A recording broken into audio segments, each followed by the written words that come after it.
A field guide to partnership that doesn't cost you yourself. Part 2. Being witnessed without performing. On the radical experience of being fully seen.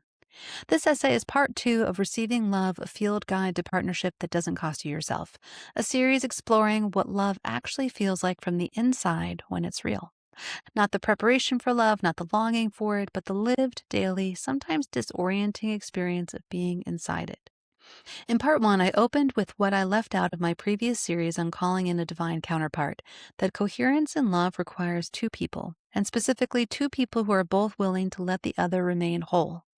I wrote about the slow erosion that can happen even inside a warm container, and about what it feels like when a more coherent match arrives, not with drama, but with quiet accumulation of rightness. This part moves deeper into that experience, into one of the most specific, most revolutionary, and most quietly rare things I've encountered in love so far, being seen without having to perform the seeing. I've spent most of my adult life being articulate about my inner experience. I can narrate my emotions in real time. I can locate sensation in my body, give it language, trace its genealogy. I've done years of work to develop this capacity, and I am genuinely good at it. What I did not realize until recently was how often I was performing that articulation rather than simply living it. Not performing for an audience exactly, performing for a dynamic, shaping what I said to manage what came back, choosing the version of my truth that would land well, causing the least friction, keeping the container intact. I told myself I was being emotionally intelligent. I was, in part. I was also editing myself in real time so quietly I had stopped noticing I was doing it. Real witnessing, the kind I am only now learning to receive, does not require that editing, and its absence, I've discovered, feels like putting down a weight I had forgotten I was carrying. The difference between being known and being managed. There's a particular kind of intimacy that masquerades as closeness but is actually a very sophisticated form of management. You're sharing something true, the other person receives it, processes it, and reflects back a version that is slightly adjusted, softened, redirected, or implicitly corrected. Over time, you learn the adjustment.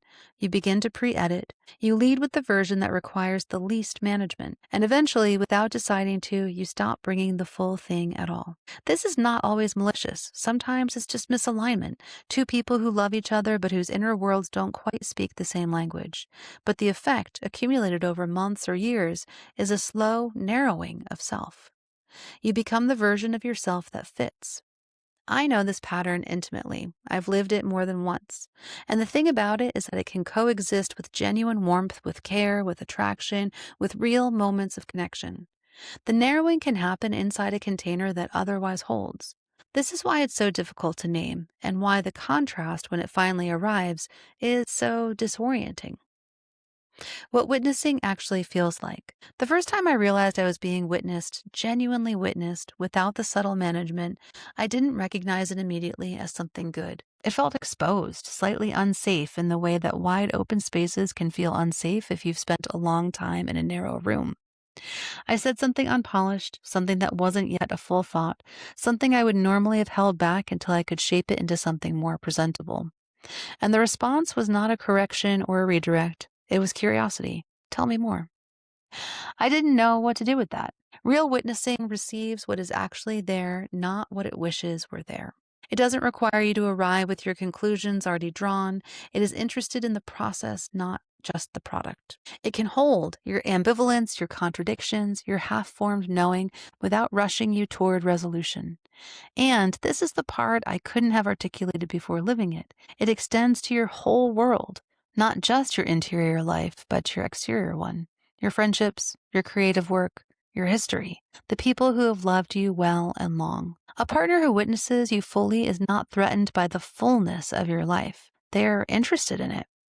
They ask you about your people with genuine curiosity. They want to know your stories. They meet your existing devotions with delight rather than competition. That quality I've come to understand is not a small thing. It may be one of the most important things. Why we settle for less. We settle for managed intimacy, I think, because we've been taught that being difficult to hold is a flaw. Too much, too intense, too complicated.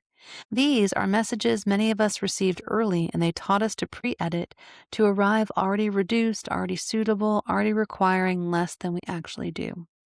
And so we learn to perform a version of ourselves in love. We become very skilled at it. We can do it for years without realizing it is costing us anything because the cost is so incremental and the habit so deeply grooved. The invitation of this field guide and of this series is to consider that you were never too much. You were with someone whose capacity was too small for you. And those are not the same thing. A practice.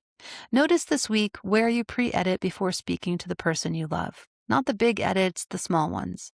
The sentence you started and changed, the feeling you decided wasn't worth mentioning, the opinion you softened before it left your mouth. Don't judge it, just notice it. The noticing is the beginning of the return. In part 3, we'll explore safety, not as a feeling, but as something actively built, and what it means to be with someone for whom building it is a value, not just a sentiment. A goddess for this threshold. As we learn what it means to be truly seen, I call in Psyche, she who was told not to look and looked anyway, who insisted on knowing what she loved fully in the light. Her story is usually told as disobedience. I've always read it as severity. She did not want a love that required her blindness. She wanted to see and be seen. And the transformation that followed, the long labor, the descent, the return, was the price of that insistence, worth every step. May we insist on being known. May we stop arriving pre-edited. May we find love that says, tell me more, and means it. If this series landed somewhere real, if you were in your own season of transition, moving from dissolution toward what comes next, or standing at the threshold of a love you are learning to receive, I would be honored to walk alongside you. As a transition doula, this is the work I was made for. Reach me at www.goddessintraining.online. Subscribe for new essays and podcast episodes as they emerge, honest and real time from inside the experience. Thank you so much for being here.